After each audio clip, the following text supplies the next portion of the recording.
meus irmãos, nós estamos aqui em mais uma reunião cujo objetivo é glorificar ao único e verdadeiro Deus. Vamos baixar as nossas cabeças e vamos orar nesse instante. Pai amado, nós queremos, como tua igreja, como teu povo, te agradecer por mais um dia em nossas vidas e pela oportunidade que o Senhor concede a cada um de nós de podermos estar mais uma vez aqui reunidos neste templo, como teu povo, como tua igreja, Deus. Muito obrigado. Fala aos nossos corações nesta tarde, aquilo que o Senhor sabe, ó Deus, que cada um de nós necessita ouvir. Usa, Senhor Deus, as músicas, usa, Senhor Deus, tudo que vai acontecer aqui nesta noite. Em nome de Jesus, amém. Nós vamos ter a participação do coral masculino, já no início do nosso culto.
Ao que dizemos, amém, que isso seja uma verdade nas nossas vidas, que possamos glorificar a Deus, não somente em palavras, mas também com as nossas vidas.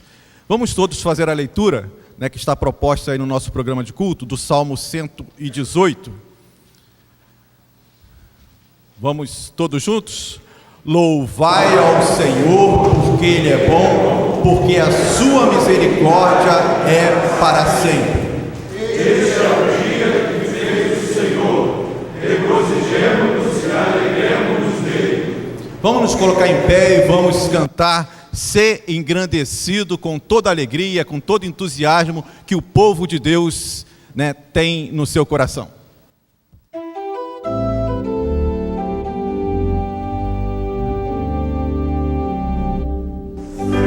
Senhor.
Nós vamos orar nesse instante.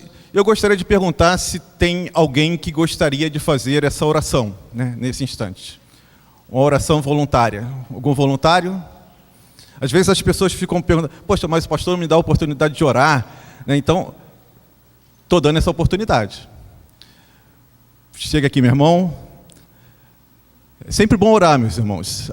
Você não vai vencer, né, a sua timidez se você continuar escondido e se recusando, né, a esse momento, né?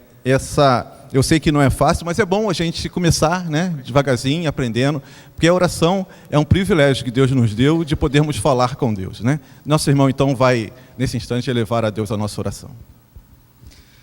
Nosso Deus amado, nosso Pai, estamos aqui juntos, reunidos, para louvar o Senhor. Estamos todos aqui gratos pela nossa existência, por tudo que, que nós temos alcançado. Amém. Espero que todos aqui concentrem as atenções no que o pastor vai falar hoje, porque cremos que ele vai falar em nome de Jesus. Amém. As palavras dele vão nos trazer uma mensagem que vamos levar para esta semana. Amém. Eu desejo também e peço a Deus, em nome de Jesus, que as pessoas que porventura tenham algum tipo de problema, elas alcancem a graça. Amém. Esta semana. Amém. Em nome de Jesus. Amém. Obrigado. Os irmãos podem sentar. Nós vamos ter agora o nosso momento de fidelidade, que é o privilégio que o crente tem de poder participar da obra de Deus. Como a gente tem dito aqui, meus irmãos, se você não conhece a obra que a Igreja Batista Curuçá tem realizado, você deve, não é que você pode não, você deve procurar conhecer. Passe na secretaria, procure ver. A gente desenvolve, vários projetos. A gente tem o reforço escolar, a gente tem, assistência aqui psicológica, a gente tem vários outros, serviços, a gente tem um trabalho na área de missões importantíssimo. A igreja praticamente tem missionários em todos os continentes. E como é que a gente consegue fazer isso? A gente faz isso com a fidelidade dos irmãos. Através desse momento, quando você traz a sua oferta, a igreja tem condições de manter essa estrutura e divulgar, o trabalho, de expandir o trabalho de Deus, através não somente do nosso país, mas até rompendo com as barreiras do nosso continente. Isso tudo fruto da fidelidade de cada um dos irmãos. Então, isso é um privilégio. A gente não troca nada com Deus. A ênfase aqui não é de você plantar semente para colher frutos, porque a gente crê, baseado na palavra de Deus, que nós já somos abençoados, e esse ato, nesse instante, é um ato de gratidão diante de Deus por tudo que Ele já fez em nossas vidas. Eu não venho aqui trazer o dízimo esperando receber alguma coisa em troca de Deus. Não é esse o sentimento que a Bíblia nos diz.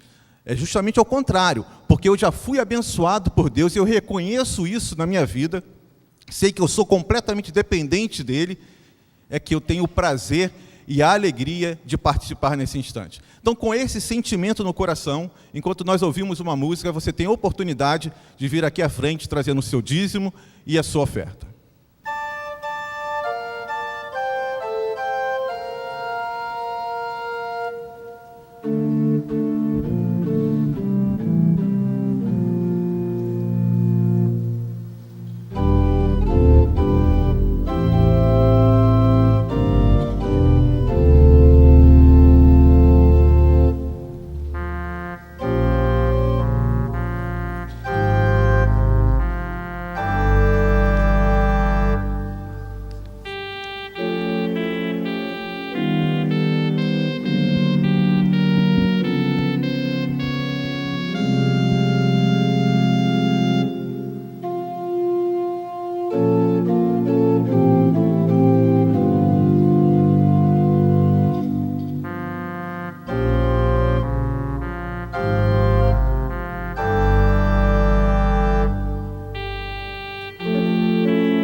Obrigado, Senhor, por essas ofertas que aqui foram trazidas, que o Senhor possa dar sabedoria aos responsáveis pela administração desses valores, para que eles sejam empregados de maneira correta, de maneira eficiente, para a expansão e para que o Teu Evangelho, a salvação em Cristo Jesus, possa ser levado a todas as pessoas, ó Deus.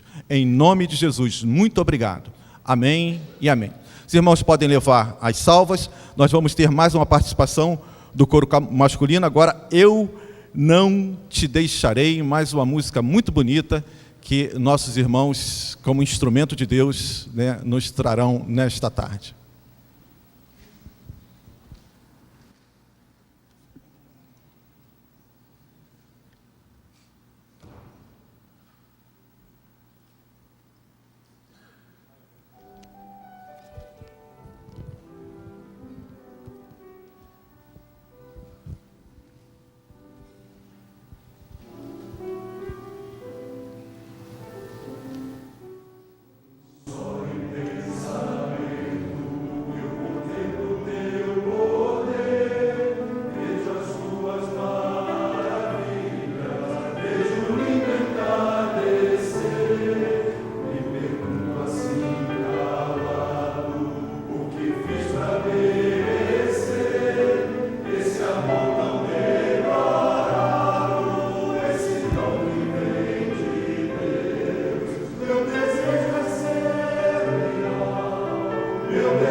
Amém, meus irmãos? Você conhece essa história, né? A história de Jacó. Jacó não ficou em paz enquanto ele não sentiu a presença de Deus. Ele ficou ali, né? Intercedendo, clamando, e provavelmente você pode estar numa situação tipo a de Jacó, né? Necessitando sentir a presença de Deus em meio ao seu deserto, em meio à sua luta. Assim como foi cantado aqui, você também pode sentir a paz que só Deus pode trazer ao coração do ser humano. Nada mais, né? Riquezas, poder, nada disso pode trazer a paz que somente Jesus Cristo pode dar ao coração do ser humano. O que Jacó conseguiu, você também pode conseguir. Se você entrou aqui com o seu coração apertado, se você entrou aqui com o seu coração aflito, saiba que é só você abrir o seu coração, pedir para que Jesus habite dentro dele, e a paz, essa paz que o mundo não pode nos dar, vai fazer morada dentro do seu coração. Nós vamos participar nesse instante do momento de intercessão, né? E a gente vai ler, né, esse versículo de Filipenses, que o apóstolo Paulo nos incita, né, a orar e a colocar os nossos problemas diante de Deus. É o que nós faremos, né, nesse instante. Nós vamos ler todos juntos, né, esse versículo que fala, né, dessa oportunidade, privilégio que todos aqueles que seguem a Jesus Cristo têm. Vamos ler todos juntos? Não andem ansiosos por coisa alguma, mas em tudo, pela oração e súplicas e com ações de graças, apresentem seus pedidos a Deus. Essa é a orientação do apóstolo Paulo, né, para os nossos irmãos há em torno de 2000 anos, e é também a orientação dele hoje para você, né? Não ande ansioso por coisa alguma, mas entregue, né, os seus problemas àquele que pode dar solução. Nós vamos cantar nessa música, e você que veio, né, com o seu coração apertado, você que tem alguma coisa para colocar diante de Deus, vai ter a oportunidade de se colocar em pé, de vir aqui à frente. Nós ontem participamos de um momento aqui muito importante, né, da nossa igreja, que foi as 12 horas de jejum e oração pela família. Quem participou aqui do término desse período? Aí, nós temos um grande número aqui, né? Glória a Deus. Quer dizer, a igreja está sendo despertada para esse dom da oração. Quem não veio, perdeu, né? Nós estivemos aqui em torno de umas 2h30, momentos muito bonitos, né? Muito bacanas, em que a gente pôde perceber e sentir a presença de Deus dentro dos nossos corações. A oração, ela é de graça. Você não precisa pagar nada para orar. E a gente tem procurado estimular, né, a nossa igreja a se apropriar mais desse privilégio, que é de orar. Porque todos nós, né, falamos que cremos no poder da oração, né, mas poucos de nós somos homens e mulheres verdadeiramente que dobram os seus joelhos para colocar diante de Deus os nossos problemas.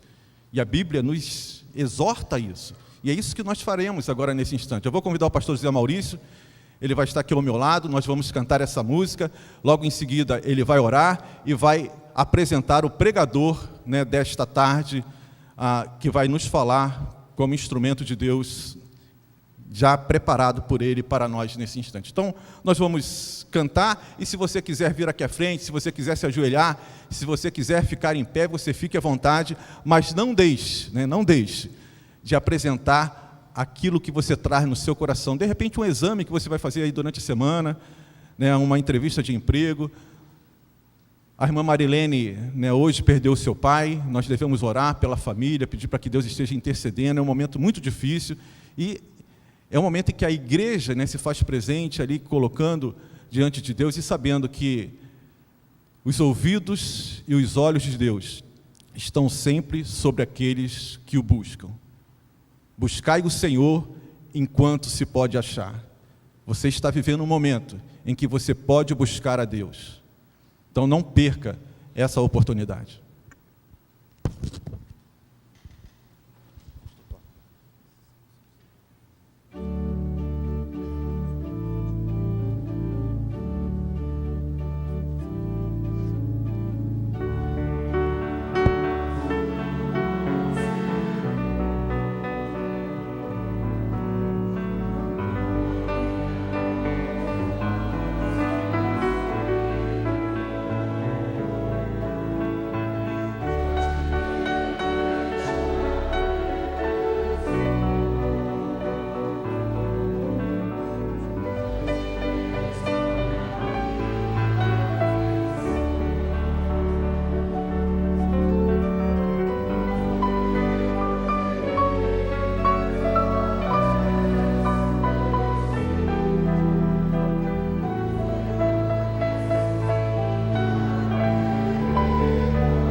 Antes de nós orarmos, eu queria dar uma informação aos irmãos que oraram pela vida da nossa irmã Nádia.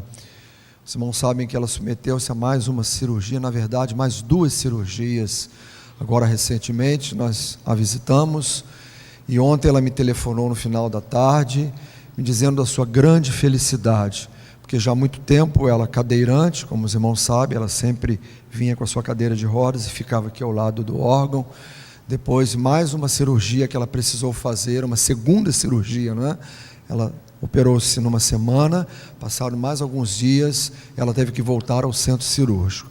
E ela me disse ontem que ela conseguiu ficar de pé e já conseguiu dar os primeiros passos. Glória a Deus, louvado seja o nome do Senhor. Se você orou por ela, a igreja orou por ela, vamos agradecer ao Senhor e tributar ao Senhor toda a honra e toda a glória.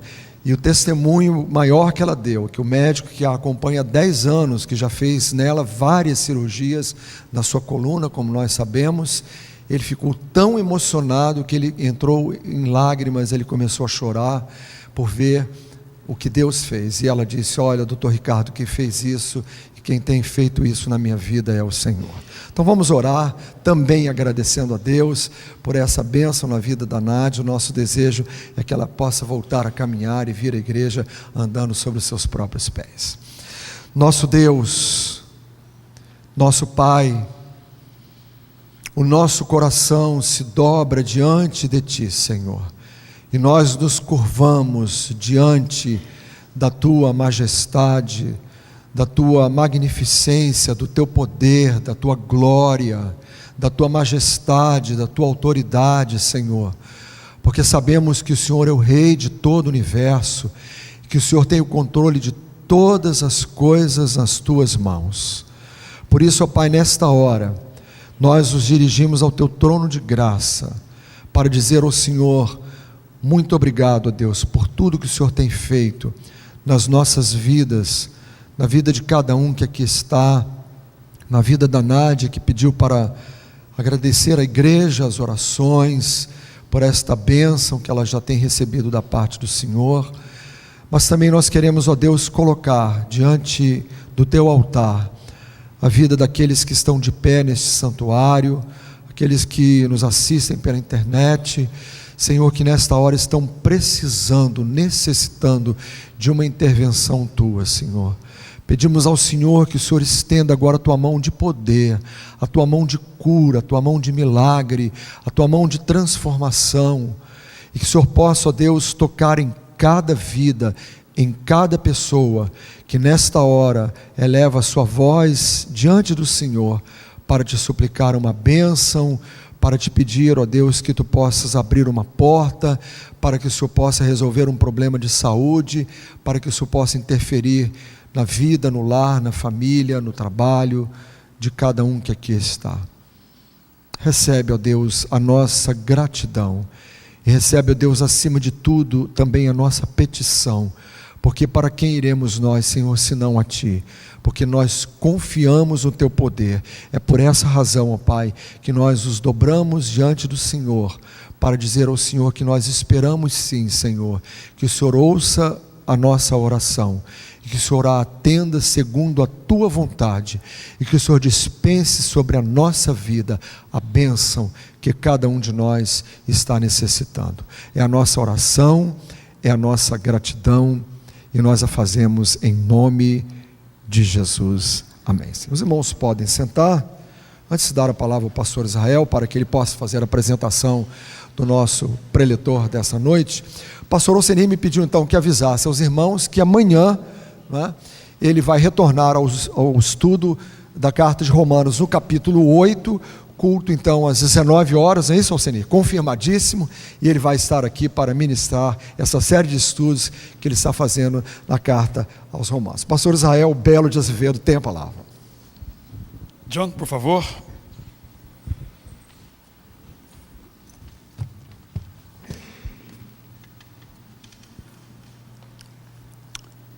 Como parte integrante e ativa dessa série de estudos, Princípios para a Recuperação, que está como uma parte essencial, preparatória, do nosso projeto, nosso ministério, Celebrando a Recuperação, que vamos começar em agosto. Nós convidamos para hoje compartilhar conosco a sua visão, a sua experiência pessoal, o seu sentimento diante dessa realidade da restauração que Deus pode fazer em nossas vidas, o pastor John Hatton. Aqui na igreja atualmente ele é esposo da Mônica. Fica em pé, Mônica. Isso acontece às vezes, né? Geralmente as mulheres são esposas de o pastor fulano ou Beltrano, né? Só uma vez na vida aconteceu comigo diferente. Eu fui para uma igreja no interior de São Paulo e lá eu era esposo da Rita. Sem problema nenhum, né? E aqui hoje o John é o esposo da Mônica. A Mônica tem nos mentoreado, então, na preparação, na liderança desse ministério Celebrando a Recuperação. Mas eu quero dar um testemunho sobre como Deus faz as coisas. Há 8 anos, isto é, em 2004, eu preguei aqui uma série de mensagens intituladas Celebrando a Recuperação, que incluía os princípios. Se chamava As 3 Dimensões das Bem-aventuranças, e uma das dimensões era a da recuperação. E o meu desejo era que após aquilo, em função das demandas, das visões, necessidades, nós começássemos o programa Celebrando a Recuperação, mas não foi possível. Ninguém a quem eu tentei interessar pelo assunto se interessou pelo assunto. Eu não podia fazer nada, não posso fazer nada sozinho, é impossível. Bem, há 2 anos mais ou menos, eu fui acompanhar uma pessoa que veio até mim e pediu uma ajuda numa reunião dos pastores aqui da cidade do Rio de Janeiro. Eu fui a essa reunião. Eu, infelizmente, não vou a essas reuniões, mas nessa eu fui para acompanhar esse amigo.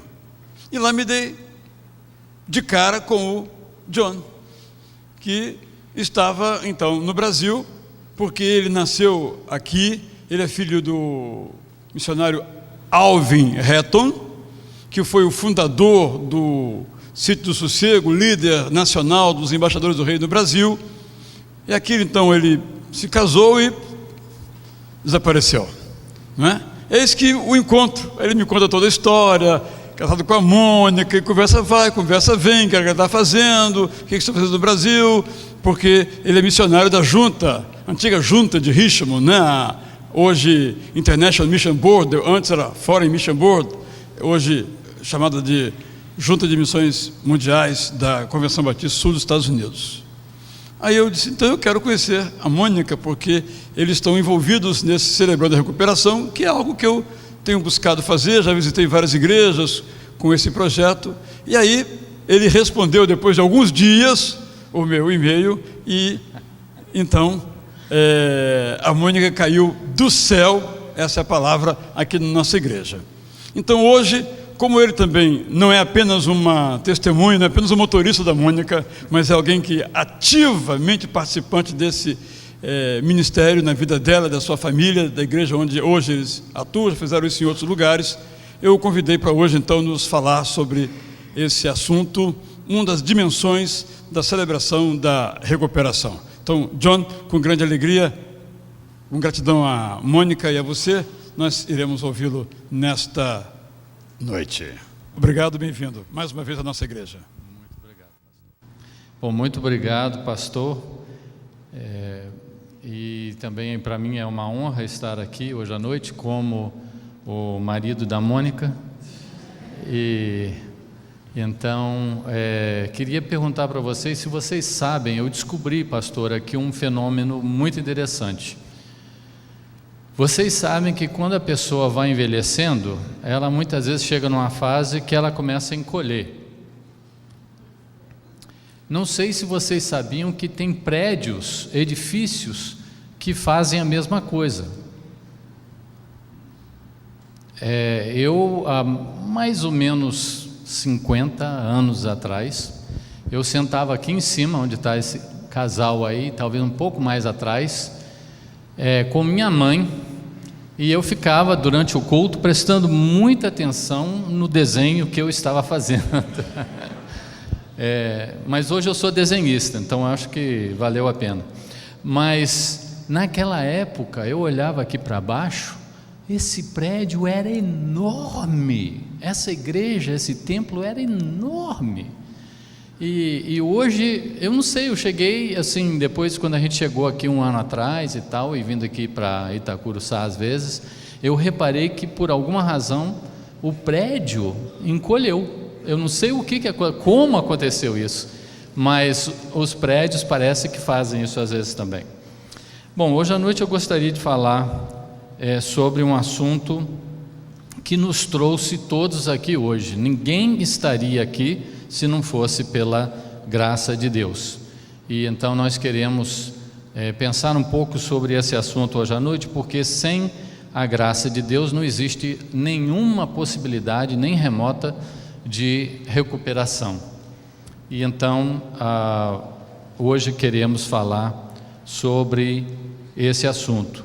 Em 1 Pedro 4,10 diz: cada um exerça o dom que recebeu para servir os outros, administrando fielmente a graça de Deus em suas múltiplas formas. Então, muitas vezes nós falamos sobre a graça de Deus, mas nós não definimos, a não ser aquela definição que também vamos ver aqui hoje à noite, aquela definição clássica da graça de Deus. Mas, por exemplo, quando a Bíblia diz que devemos administrar fielmente a graça de Deus, nas suas múltiplas formas, o que significa isso? Quando a Bíblia diz que devemos crescer na graça de Deus, no conhecimento e na graça de Deus, no conhecimento nós sabemos, vamos vir aqui para a escola dominical, ouvir um sermão, vamos ler nossas Bíblias e aprender e crescer em Cristo. Mas crescer na graça, o que significa isso?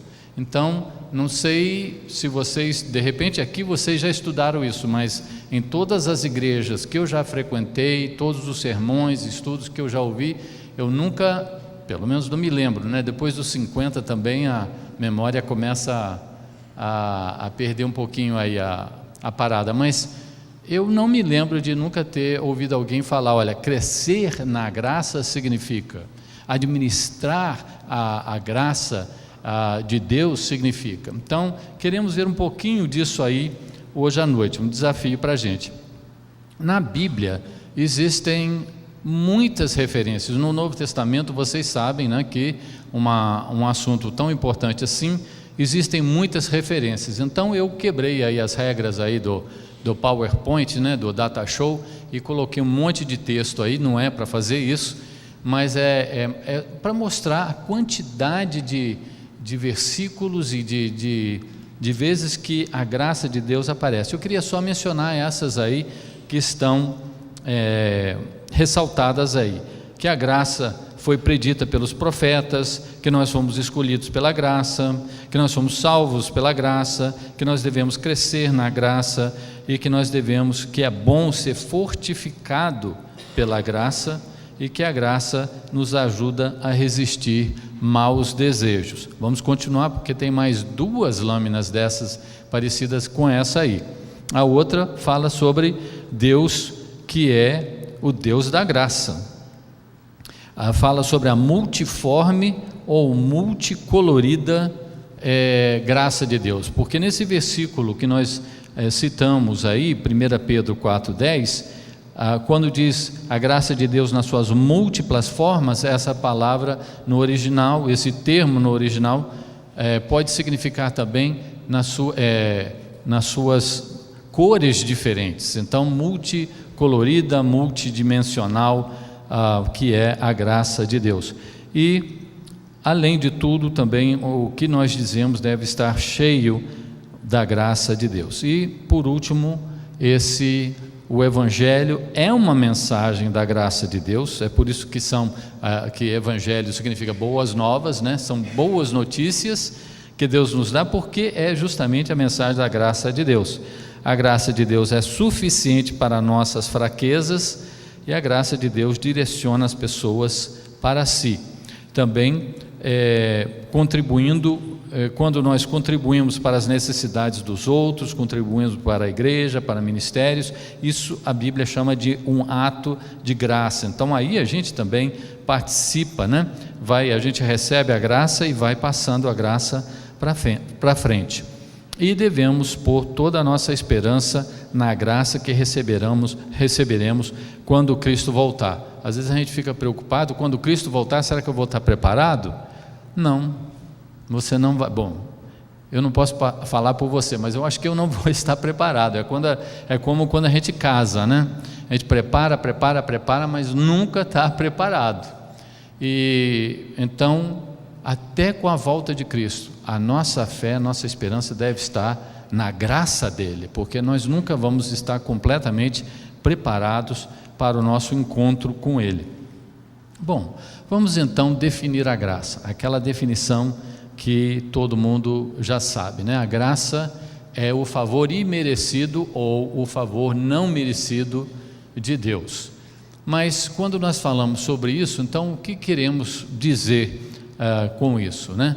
Nós queremos dizer que um favor é algo que Deus faz por nós, que nós não temos que trabalhar por aquilo. Então não é uma bênção, pode ser uma bênção, um privilégio, uma posição que Ele nos dá no trabalho, na igreja, uma missão que Ele nos dá, uma ajuda que Ele nos dá.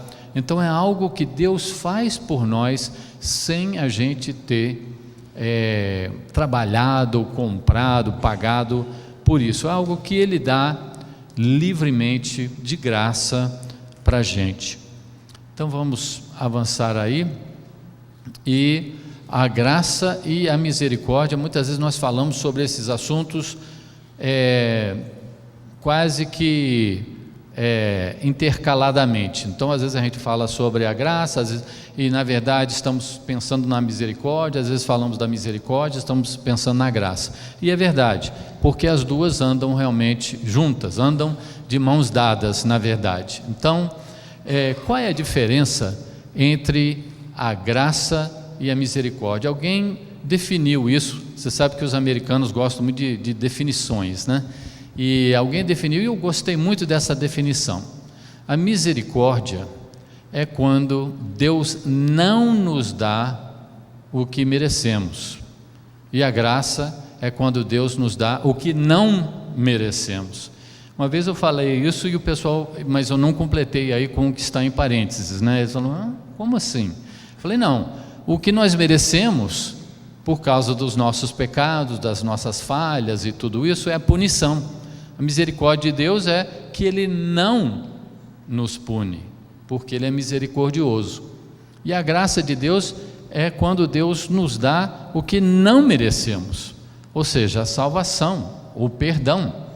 E então, com isso, nós podemos ver a diferença desses dois. E por falar em Estados Unidos, quando nós fazíamos parte de uma igreja lá, tinha um pastor lá, que quando nós chegamos, pela primeira vez ele pregou, aí chegou uma senhora para a gente e falou, você não gostou tanto do nosso pastor? Ele é demais, não é? Aí eu pensei, esse pastor deve ser novo, porque ela gostando tanto desse pastor, aí descobrimos que ele que começou a igreja, estava lá 37 anos. Eu pensei, esse homem é especial, porque até hoje o pessoal ama como se ele tivesse acabado de chegar na igreja, realmente uma pessoa extraordinária. E então uma senhora, uma amiga nossa, um dia contou para a gente que quando ela era adolescente, eles lá na igreja, eles tinham uma areazinha lá, com árvores e tudo lá no meio, e faziam piqueniques e eventos especiais. E um dia eles estavam tendo um evento desse aí, e vocês lembram daquelas tortas, já viram aquelas tortas cheias de creme em cima, né? E ela pegou uma torta daquelas, e ela chegou até o pastor, e ela disse, eu não sei por que eu fiz isso, mas ela pegou a torta e na cara do pastor. Os diáconos viram aquilo e foram e correram atrás dela até pegar aquela moça e pegaram, colocaram ela assim no chão, prenderam assim e pegaram outra torta e entregaram para o pastor. E aí o pastor chegou assim pertinho do rosto dela, pertinho, e aí ele falou com ela: olha, isso é graça. E ele não colocou a torta, não jogou a torta na cara dela, ele deixou por isso. Então realmente a graça de Deus, a misericórdia de Deus, é quando Deus não dá para a gente aquilo que a gente merece, em termos de punição, e a graça dele é quando ele nos dá tanta coisa que nós simplesmente não merecemos. Mas então, para a gente entender um pouco mais da graça, quando nós falamos da graça, normalmente nós falamos sobre a salvação. Nós somos salvos pela graça, e aí paramos aí, e realmente esse é um aspecto, e queremos ver isso aí, mas não devemos parar com essa ideia de que a graça se limita à nossa salvação. A graça tem tudo a ver com o processo de santificação, nosso processo realmente de caminhada diante de Deus. Então, nós já lemos esse versículo e realmente vamos então agora tentar ver um pouquinho o que seria esse administrar, esse crescer na graça de Deus e esse administrar, né, a graça de Deus. Podemos avançar aí.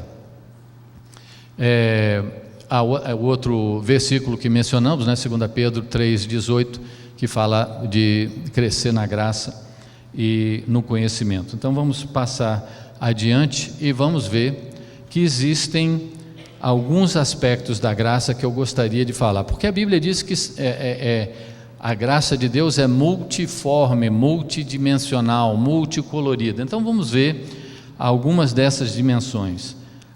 Eu creio que não haveria como descobrir ou enumerar todas as formas, todas as cores, todas as dimensões da graça de Deus, porque ela é ilimitada. Mas eu gostaria de mencionar algumas que, pelo menos para mim, a Bíblia realmente, para mim, ressalta na minha experiência, na minha visão. A primeira dela é a graça salvadora. E então a Bíblia, aquele texto tão conhecido, né, de Efésios 2, 8 e 9, né, que nós somos salvos pela graça por meio da fé. Isso não vem de nós, é um dom de Deus, e não vem das obras, ou seja, do nosso esforço próprio, para que ninguém se glorie. É como se Deus estivesse dizendo: olha, esse versículo, faça a tua parte que eu te ajudarei, não está na Bíblia. Isso é um choque para algumas pessoas, mas não está na Bíblia. E Deus, o que Ele diz é o seguinte: deixa que eu faço e você só confia, tá bom?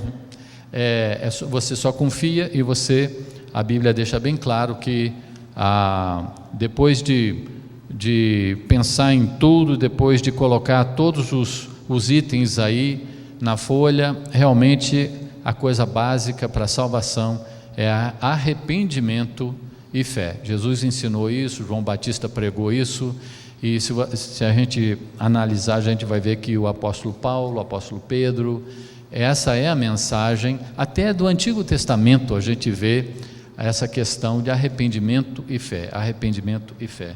Então, Abraão, que é o pai da fé, ele foi justificado pela sua fé. Isso aconteceu antes de Deus dar os mandamentos. Aliás, Deus nunca deu os mandamentos com a intenção, a Bíblia nunca diz: guarde os mandamentos de Deus para que você possa ser salvo. Os mandamentos não foram dados para que a gente, obedecendo os mandamentos, nós fôssemos salvos. Porque o apóstolo Paulo fala muito sobre isso, e ele diz: bom, se você vai por esse caminho, então você não pode errar, não pode falhar em nada.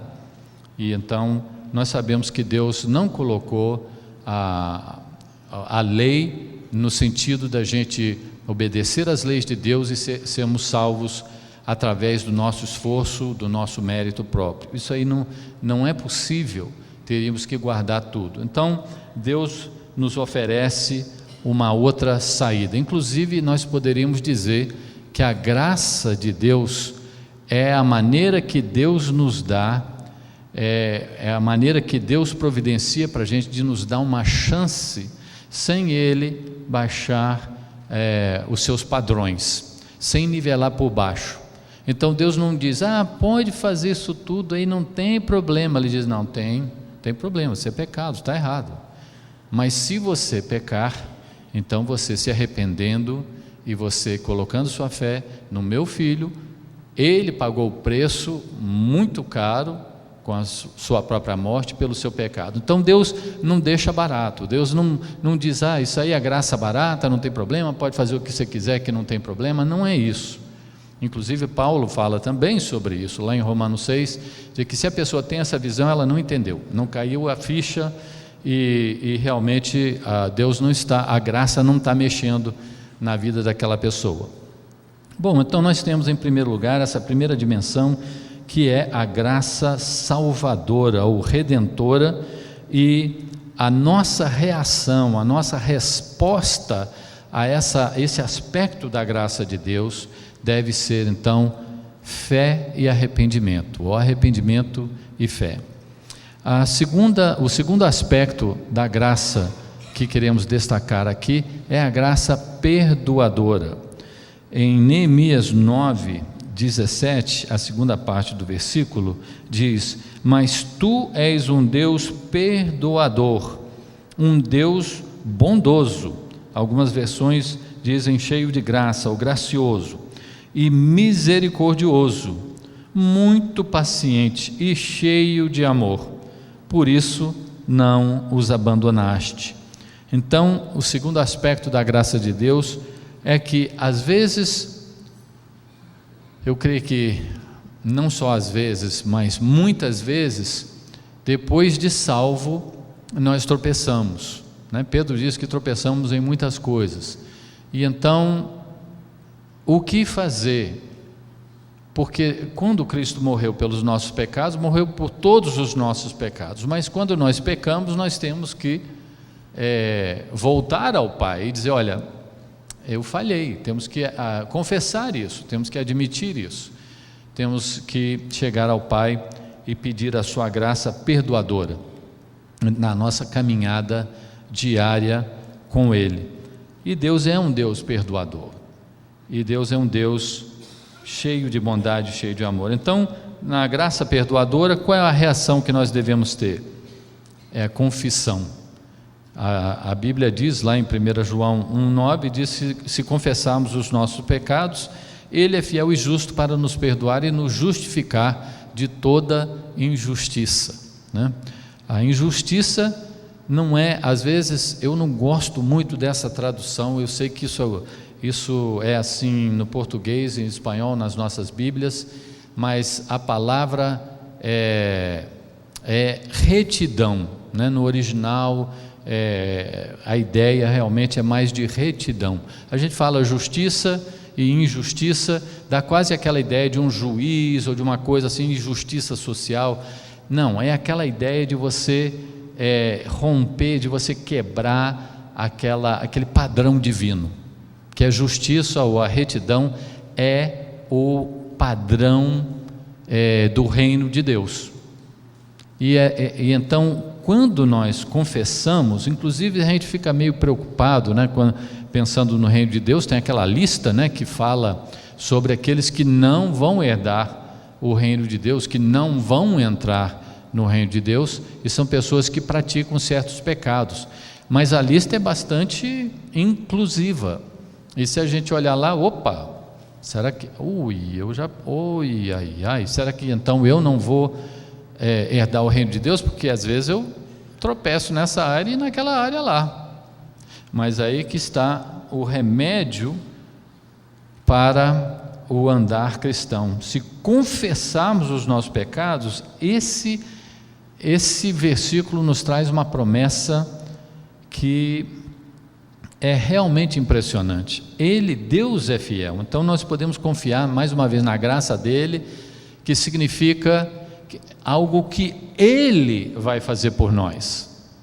Então sabemos que Ele é fiel e nós podemos confiar nele. Ele é fiel e justo para perdoar, e não só perdoar os nossos pecados, mas nos purificar de toda injustiça, de toda falta de retidão na nossa vida.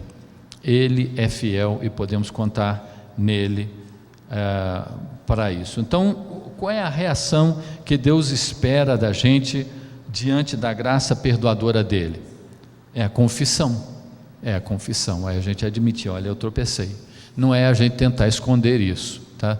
Então, por exemplo, meu pai, como administrador lá do Sítio do Sossego, eles tinham uma dificuldade enorme de conseguir plantar coisa lá, as coisas plantava lá e a saúva, né, aquela formiga enorme, ela vinha às vezes até de noite, já o dia seguinte já não tinha quase nada lá.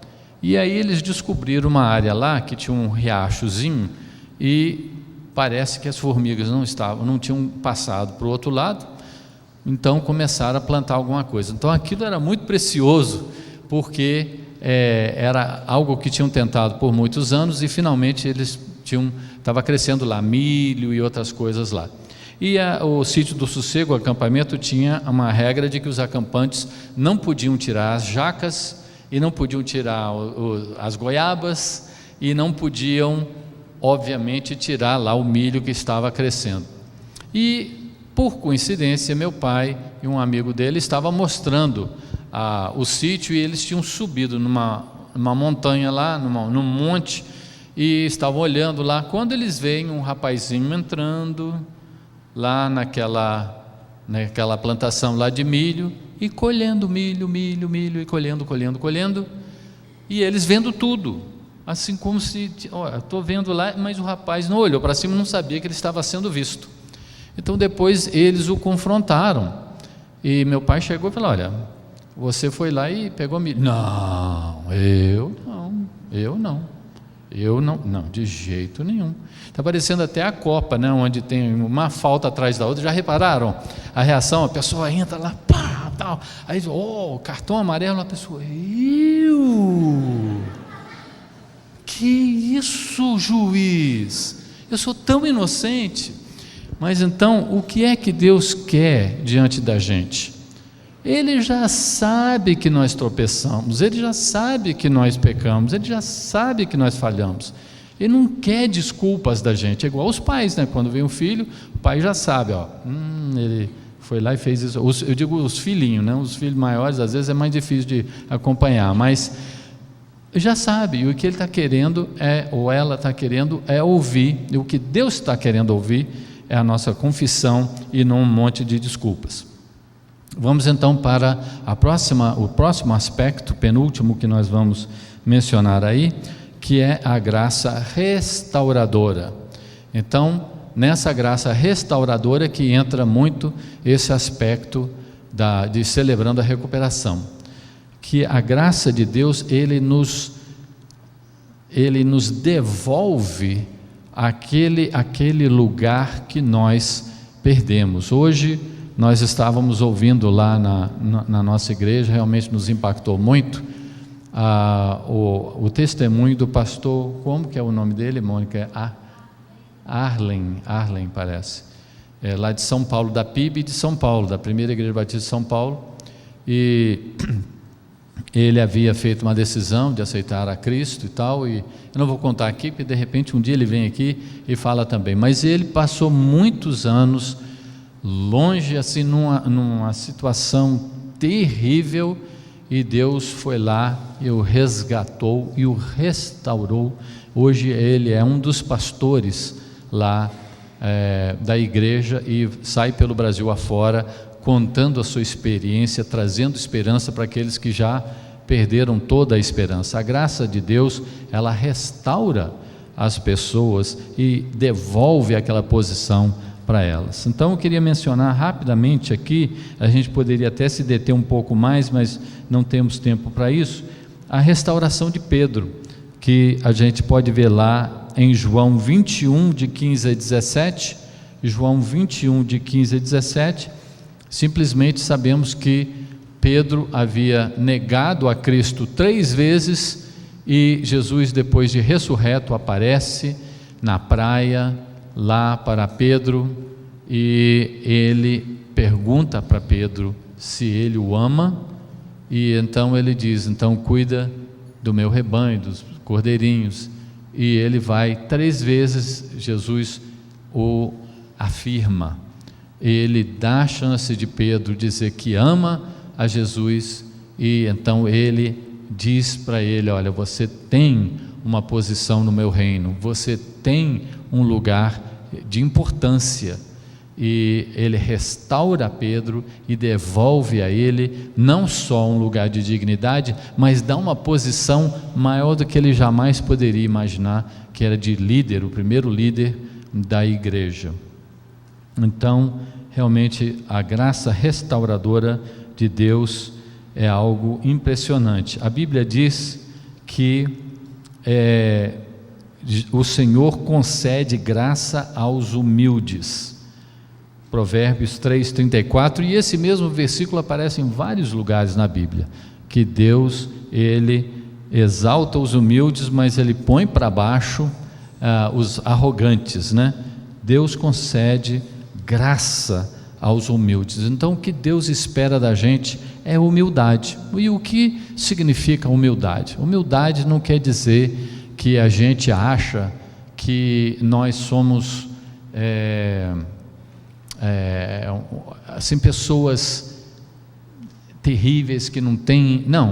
Não é isso. É confessar que nós erramos, sim, mas que Deus realmente pode fazer toda a diferença em nossas vidas, e é reconhecer a nossa condição humana, as nossas limitações humanas, a nossa tendência para o mal, e colocar isso tudo diante de Deus e deixar que Ele tome conta da nossa vida. Então, quando falamos da graça de Deus, o que é crescer na graça de Deus? O que é crescer na graça? Se a graça é um favor imerecido de Deus, então a graça é o que Deus faz por nós. Então, como crescer na graça? É a gente aprender a depender mais e mais de Deus, e menos da nossa própria força. Então é justamente o contrário do desenvolvimento humano. A criança cresce e ela cada vez vai se independizando mais e mais dos pais, até que a gente acha que deveria, né? A gente imagina que com 20 e poucos, 30 e poucos anos já deveria estar fora de casa, né? Com a sua própria família. Eu sei que na cultura brasileira, por causa de uma série de questões que tem passado aí, a coisa não é brincadeira e não é fácil, e alguns estão tendo uma dificuldade aí de sair, de casar e constituir sua própria família. Mas a coisa natural é o filho crescer e se independizar dos pais. Na vida cristã é justamente o oposto. Quanto mais a gente cresce espiritualmente, mais é porque a gente aprendeu a depender mais e mais do Pai. E a gente vê o exemplo em tudo para a gente é o Senhor Jesus Cristo. E como ele dependia do Pai. Você lendo lá o Evangelho de João, capítulo 5 em diante, Jesus dizia: as minhas palavras não são minhas, são do Pai. Eu ouvi o Pai falar e eu estou falando o que eu aprendi com Ele, o que eu ouvi Ele falar. Eu faço o que Ele me manda. Jesus, o próprio Filho de Deus, Deus o Filho, totalmente dependente do Pai, nesse sentido, dando exemplo para a gente de como nós devemos estar completamente dependente do Pai. E então, às vezes a gente pode pensar, mas aí quer dizer que eu não vou ser uma pessoa madura, eu vou ser uma pessoa dependente. Mas não é como depender de uma pessoa, não é como ser um codependente, porque quando nós dependemos de Deus, aí é que nós encontramos a nossa liberdade. Como dizia uma pessoa lá na nossa mocidade lá da Memorial, quando a gente era adolescente, lembro até hoje, ele dizia que a liberdade do trem é andar na trilha, né? No trilho, andar no trilho. Então, e por último, a graça transformadora. a graça transformadora.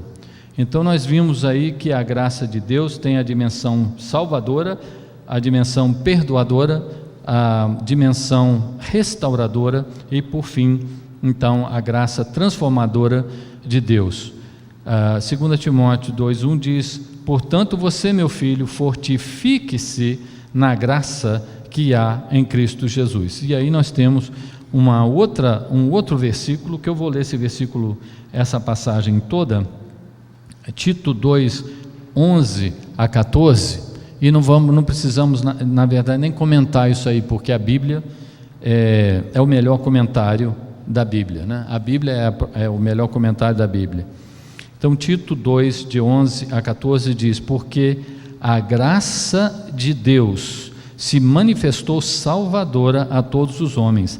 Ela, né, a graça, nos ensina a renunciar à impiedade e às paixões mundanas e a viver de maneira sensata, justa ou reta e piedosa nesta era presente, enquanto aguardamos a bendita esperança, a gloriosa manifestação do nosso grande Deus e Salvador Jesus Cristo.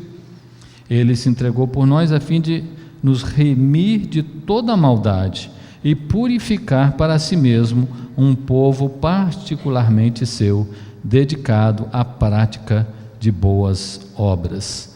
Então, a graça transformadora de Deus é o que consegue realmente nos trazer aquela conquista, aquela vitória, né? Porque a Bíblia diz em Apocalipse, os livros, as cartas escritas para as igrejas do Apocalipse, tem aquela ênfase que nós encontramos em outras partes da Bíblia, de sermos vencedores.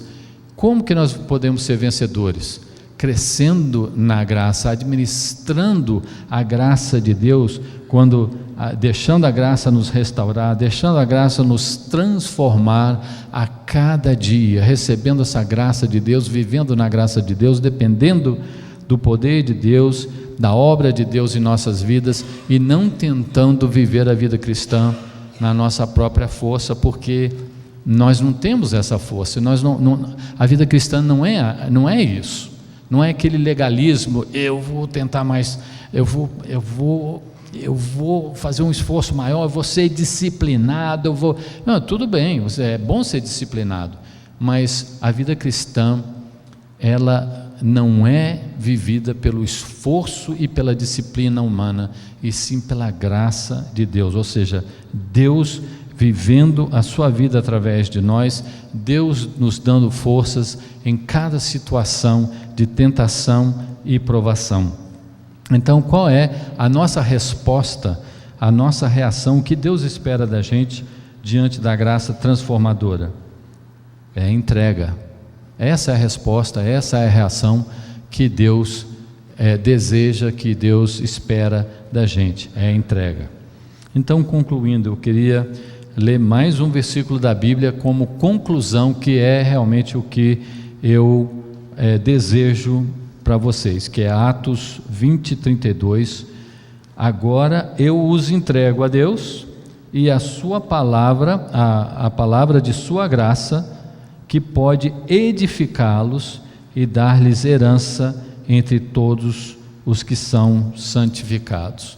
Então nós vemos que a graça de Deus, ela nos prepara, ela nos condiciona, ela nos ajuda, ela nos impulsiona nessa vida, nesse processo de vida cristã que nós chamamos de santificação, que é nos tornarmos cada vez mais e mais como Cristo. Sem a graça, isso jamais seria possível.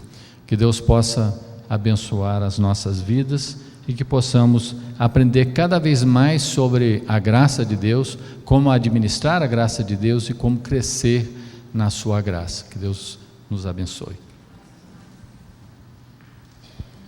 Obrigado, John, por esta série de referências bíblicas que nos levam ao centro da fé cristã. Como ele disse muito bem, nem sempre nós vivemos essa dimensão, e aqui ele apresentou várias dimensões da graça. Hoje pela manhã, John, eu falei em outro contexto das culturas nas quais nós vivemos. Nós vivemos numa cultura afro-brasileira,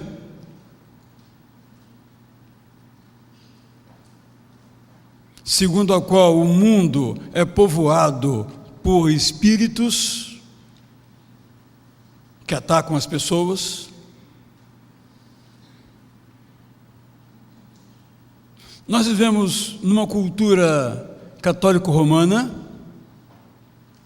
segundo a qual nós somos felizes se nós praticarmos os sacramentos. Nós vivemos numa cultura kardecista, segundo a qual a vida consiste em fazer o bem nesta vida para receber o melhor na próxima vida. E que tudo na nossa experiência hoje se resume ao mérito. Como você mencionou, não é? Faz a tua parte que eu te ajudarei. Mas essas culturas, elas não estão longe de cada um de nós. Nós somos educados nessas culturas e elas vão se misturando uma à outra. E temos também a nossa cultura evangélica, que às vezes aderem a uma destas com outro nome, até com um versículo bíblico, mas nem sempre a cultura evangélica, no sentido de cultura dos evangélicos, nos ajuda a crescer no conhecimento da graça. Às vezes nos impede, como falou hoje o pastor Manfredo Greto pela manhã. Porque a graça é algo, como disse o pastor John, tão revolucionária, que nós falamos sobre ela, mas praticamos as nossas culturas. Alguém ouvindo falarmos aqui sobre menores infratores que são detidos, apreendidos, e ali vão pessoas levar o evangelho. Essa pessoa disse: olha, é impossível a uma dessas pessoas mudar de vida. Eu tentei argumentar, mas e a graça, como fica? Não, esse meu amigo que me falou isso, trabalha com eles, nenhum deles se recupera. A nossa cultura. Essa cultura às vezes chega até a mim. Se eu tenho um problema, não tem jeito, eu não vou conseguir. A resposta é claro, não vai mesmo, porque é Deus quem faz em nós. Mas nossa cultura nos diz: nós nos esforçamos. Se nós nos esforçarmos, nós vamos conseguir. Algumas coisas sim, vêm do esforço, mas outras não vêm. Bem como você disse, deixa Deus fazer. Nós estamos insistindo nesse ponto porque nenhum de nós consegue viver negando a sua cultura. No próximo culto eu vou pregar sobre o texto em que Jesus diz que o amor de muitos se esfriará. Eu vou fazer no começo da mensagem uma alusão ao amor conjugal. Por que o amor conjugal ele esfria? Esse é o tema da próxima mensagem. Eu só estou ilustrando isso para mostrar que na nossa cultura nós muitas vezes dizemos uma coisa e falamos outra. E na vida conjugal, por exemplo, diz a Bíblia que deixará o homem a seu pai, a sua mãe e unir-se-á a sua mulher, e vice-versa. Mas a nossa família não sai de nós. Já temos 30 anos, 40 anos, casamos, construímos a nossa própria família com nossos filhos, mas a minha mãe fazia assim, o meu pai fazia assim. E quando meu pai e minha mãe faziam assim certo, ótimo. Mas quando eles faziam assim um assado errado, será que temos que a vida inteira fazer assim, como minha mãe fazia e meu pai fazia?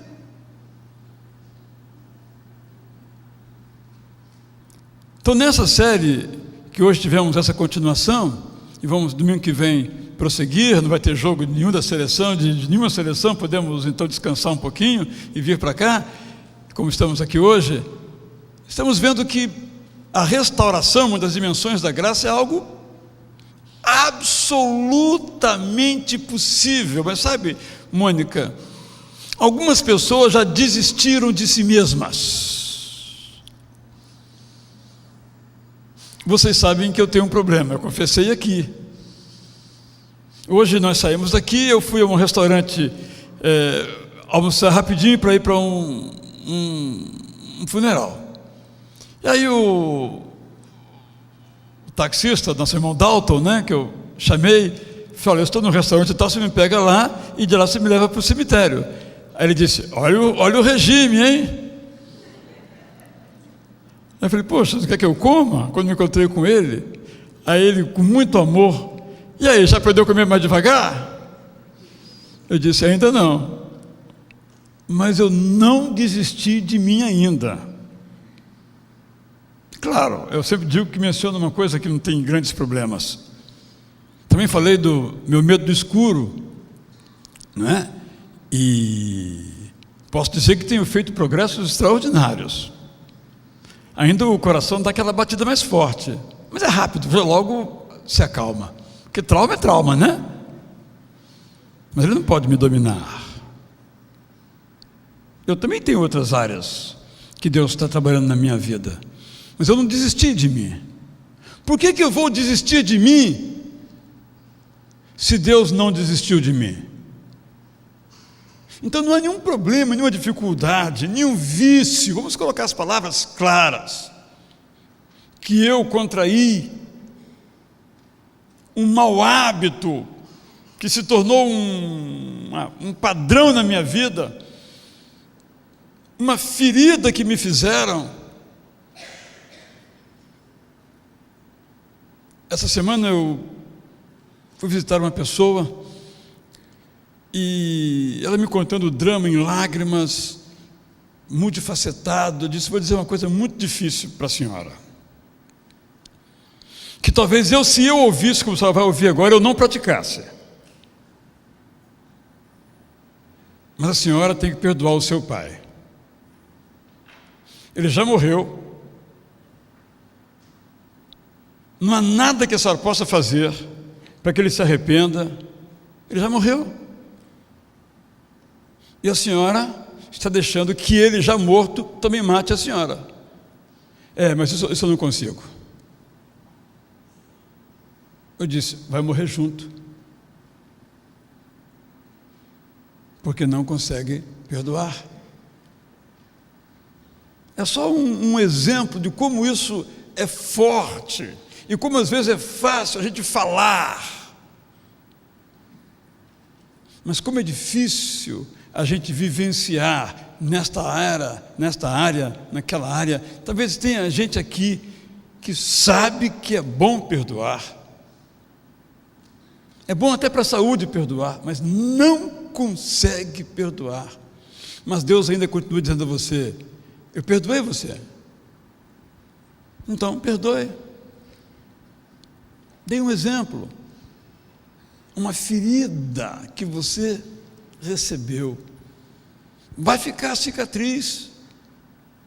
Se for emocional, a cicatriz é mais profunda do que se for no próprio corpo. Mas a graça nos restaura. Vamos cantar agora então: maravilhosa graça, graça de Jesus. Esse hino é um hino que fala sobre a graça salvadora, sobretudo salvadora, mas nós podemos amplificar para pensar que também é uma graça que nos restaura, é uma graça que nos transforma. E eu dou graças a Deus, porque, tendo feito o convite a que os irmãos venham a este culto, neste horário, os irmãos estão vindo. Tome esse tempo que você aqui está ou tem estado como um presente de Deus para você, para que a graça seja transformadora. É que poderíamos mencionar diversos momentos que nós passamos, mas que a graça pode fazer diferença nas nossas vidas. Se eu pudesse, já que você gosta de definições, definir o que é ser cristão, eu definirei como cristão é aquele para quem a graça de Deus faz diferença na sua vida. Não é uma questão de sacramento, não é uma questão de participação numa igreja, não é uma questão de participação em rituais, não é uma questão de ser fiel nas contribuições. Isso é tudo secundário. É que aquilo que de fato importa em nossas vidas, que são o modo como vemos o mundo, que são as emoções com as quais nós reagimos, aqui foi a palavra usada agora há pouco, se tudo isso é permeado pela graça, não como algo já conquistado, mas algo que ainda vai ser feito em nós, porque a Bíblia diz que nós somos santos ou aperfeiçoados, estamos num processo de nos tornarmos aquilo que Deus quer que nós sejamos, em todas as áreas da vida. Isso é o que a graça faz. E a graça faz. E se eu perguntasse aqui, se você tem algum testemunho para dar do que a graça fez na sua vida, certamente todo mundo teria. Mas também se eu perguntasse, há alguma área na sua vida em que a graça ainda não funcionou? Alguns de nós levantaríamos e dizer, nessa área, naquela outra área, ainda não. Então não desista da maravilhosa graça de Jesus. Vamos ficar em pé e vamos cantar. Enquanto nós cantamos, se você quer que nós oremos por você, para que essas dimensões da graça aqui mencionadas, que estão aqui na sua cabeça, salvadora, restauradora, transformadora, estão aqui na cabeça, mas que ela desça, cada uma dessas dimensões desça e comece a fazer diferença na sua vida, de você com você mesmo, de você com seus familiares, de você com seus amigos, de você com Deus. Quer que nós oremos por você? Eu lhe convido a dar um passo à frente enquanto nós cantamos. Não vou perguntar o quê. Vamos estar aqui, pastor Senise, Maurício, John e outros pastores que quiserem vir, vamos estar aqui.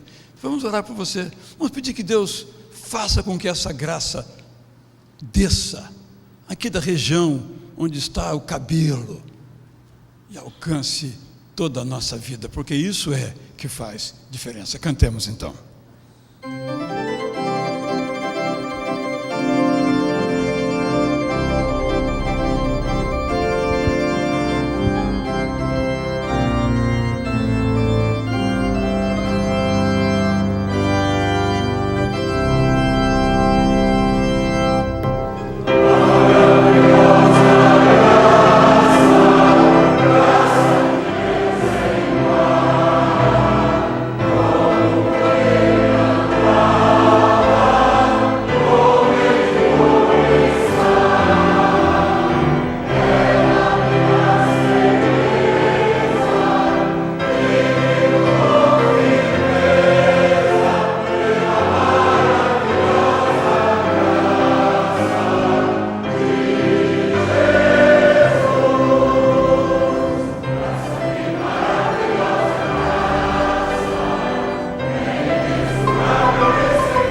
diz o apóstolo Pedro que devemos nos humilhar sob a potente mão de Deus. Isso quer dizer, tenho repetido aqui, fazer com que o nosso coração se ajoelhe diante de Deus. E nós podemos demonstrar isto, nós mesmos, nos ajoelhando o corpo inteiro diante de Deus. Se você puder fazer isso, se não tiver uma limitação física que impeça, tiver o desejo de fazer isto, vamos nos humilhar diante da potente mão de Deus, rogando que a graça dele, esta maravilhosa graça de Jesus, diante da qual nos humilhamos, possa então como diz também o próprio apóstolo Pedro, nos fortalecer. Pai de Jesus Cristo, nosso Pai, doador do Santo Espírito às nossas vidas, eis-nos mais uma vez aqui, reconhecidos de teu grande amor e confessando a nossa pequenez, a nossa limitação, a nossa insuficiência. Tu sabes, Senhor, o que cada joelho dobrado está querendo te falar agora. Eu não sei, o Senhor sabe, mas tenho grande alegria em dizer que o Senhor não só sabe, como reconhece, se alegra e nos alcança. Aqui estamos, Senhor, porque nós precisamos dessa graça salvadora, dessa graça restauradora, dessa graça transformadora. Senhor, alguns de nós aqui temos hábitos muito feios, mentimos, enganamos, passamos outros para trás, posamos de bonzinhos, de santinhos. Senhor, alguns de nós temos hábitos muito feios. Senhor, nos ajude. Livra-nos desses maus hábitos que ao longo da vida nós fomos adquirindo. Enterra isso no fundo do mar. Senhor, alguns de nós fomos magoados, fomos feridos, intencionalmente ou não. Pessoas que falaram mal de nós, desejaram o mal a nós, pessoas que colocaram o pé para que nós pisássemos e nos arrebentássemos no chão, pessoas que subiram nas nossas costas, pessoas que não agradeceram o que nós fizemos. Ficamos magoados, Senhor. Ó Pai, dá-nos corações capazes de perdoar, porque por nós mesmos nós queremos a justiça. Dá-nos corações prontos para, no compasso da Tua maravilhosa graça, perdoar.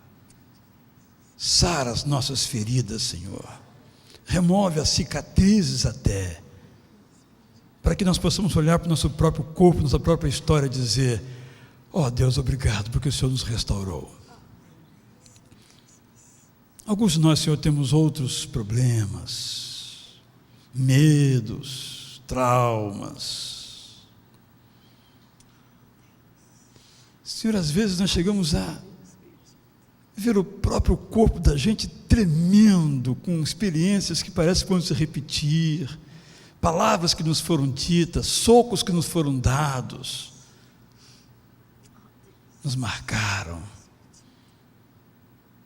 Mas, Senhor, nós queremos viver livres disto, e queremos entrar no céu, mas não queremos entrar mancando, queremos entrar de cabeça erguida pela Tua graça. Abençoa-nos, Senhor, ajuda-nos, ó Deus, e que essa graça maravilhosa alcance a cada um de nós, alcance os nossos familiares.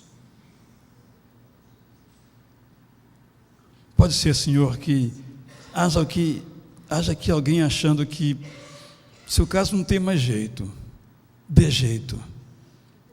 Te pedimos. Pode ser que tenha alguém aqui achando que na sua família, aquele ou aquela, não tem mais jeito, já fizeram tudo que podiam fazer para ajudar, mas não querem ser ajudados. Senhor, vai lá, pega essas pessoas, atraia-os e traga de novo cada um para a vida. Ó Deus, gratos te somos por tua maravilhosa graça.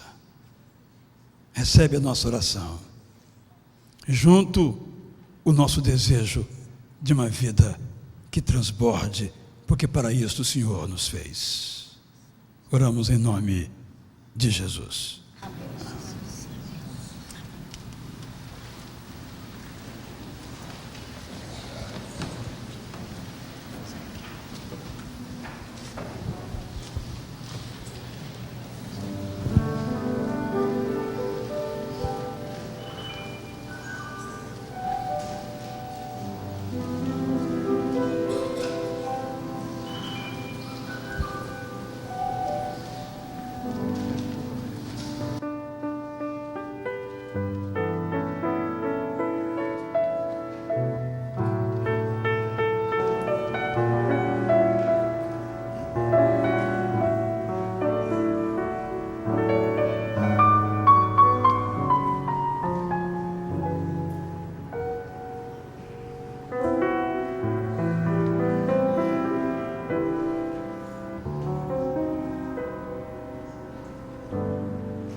E assim,